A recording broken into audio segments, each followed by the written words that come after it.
we came up with sort of a laundry list, but one of them was negotiating the egos within those structures, but sometimes having to deal with snarky language in emails and trying, attempts at triangulation, which I always try to see it before I give into it.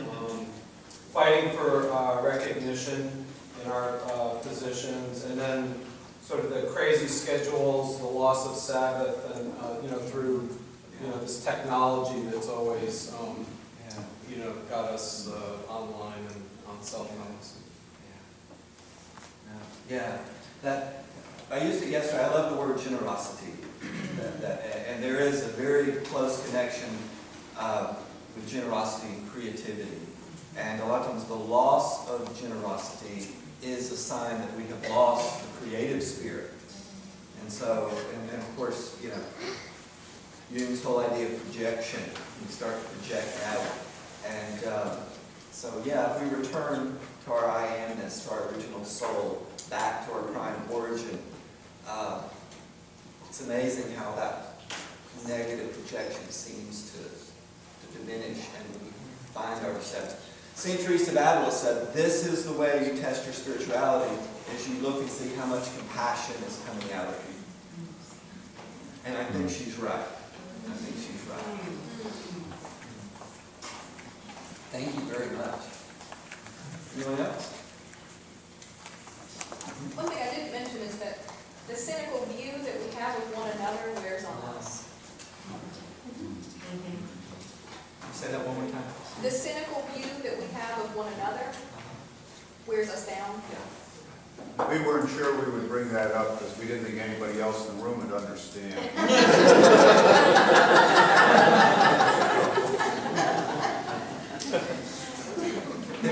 I love Tafiz, and bring Tafiz back in with me, but he's got a wonderful poem where the idea of the poem is that God invites us to his party.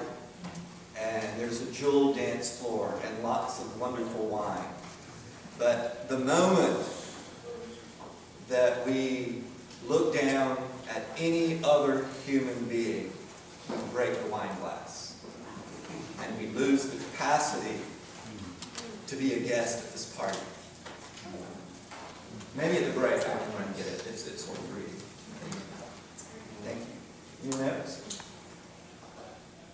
We talked about a little bit about having multiple part-time jobs and feeling torn between places, and not having the time to do what you think you should or could be doing, being crunched by time, and then feeling judged by those places, and feeling torn by those places because they have their own expectations and needs.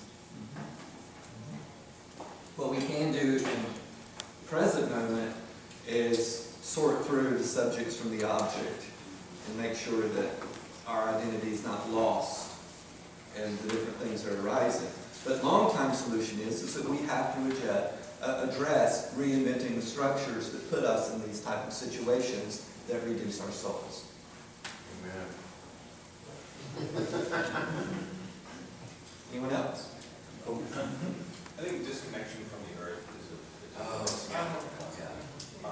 in a lot of different parts of life, not just our food and its source, Right. although that is important, but from the rhythms of light and darkness, and not all of us live in places that have discernible seasons, and so even just that rhythm of what a year is like. And as much time as we can spend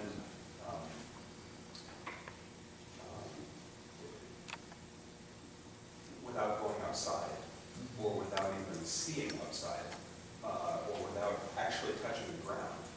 I mean, the paths that we make for ourselves around the community are lifted up off the ground, and I just think there's something significant about that. Yeah, I'm with you. Another thing we talked briefly about, and I first talked about this in a sermon about the temptations of Jesus, and one of them was being on the temple. are the top of see the nations of the earth. And the temptation of our obsessive news media to be obsessed with tragedy and disaster. And we were talking a little bit about, this is my personal temptation, I'm not projecting on anyone, but starting with 9/11 and just this 24-hour constant news coverage.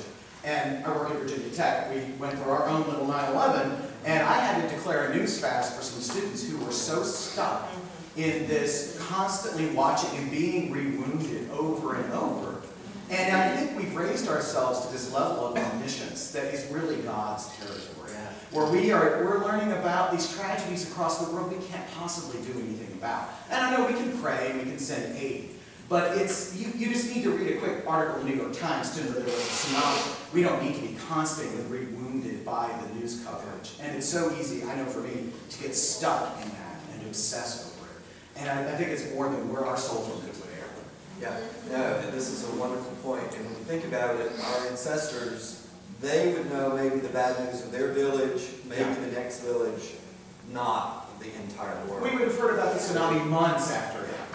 Yeah, and then add to that, I mean, if you look at one of the news channels, not only do you have the talking head, but you've got things going across, and you've got this box and something up there, and it's just that constant flashing that I really do not think that we were wired or created to process all of that information. So Especially when we're trying to encourage people to be contemplative.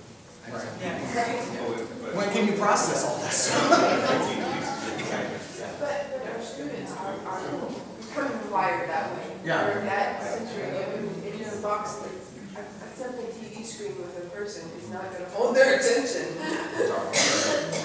What I'd like to say, something on the flip side of that, there are some people who need to be connected with a larger global village.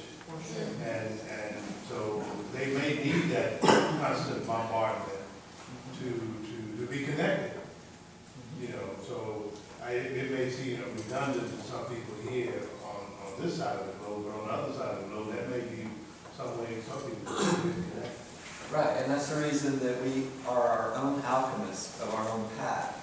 That what might give you gas and expand your soul, contract someone's over. We talked about fundamentalism a little bit yesterday, and it's important that with any of these kind of ideas that we don't attach and become fundamentalists and make it the One way. size fits all. Yeah, one size. So thank you for reminding us that. Yeah, I mean, you take the World Cup. I mean, some people are fascinated by the World Cup. On one hand, some people are not even, just annoyed by it. So, Yeah, and I'd like to say that Brazil is up 1-0.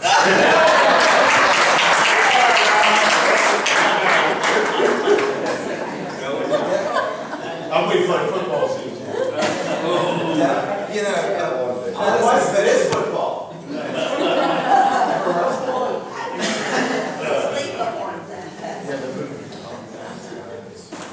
To watch a football game to me is just pure hell. It's someone else. I mean, it's bliss. So,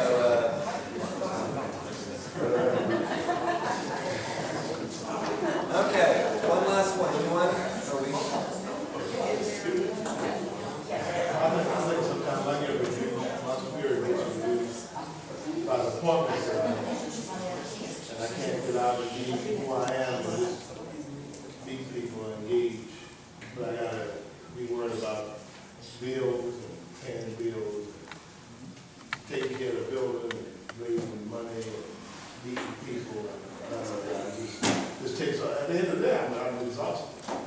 And I can get up, like I'm telling you, I can get up early in the morning and kind of renew myself and figure out what I need to do. And it just takes, it zaps all of my soul. We understand. And I can't be compassionate anymore. Well, and at that point, when we feel the compassion, the flow of compassion stopping, that's time for us to really back up and say, okay, somebody's maybe going to be aggravated at me if I say, I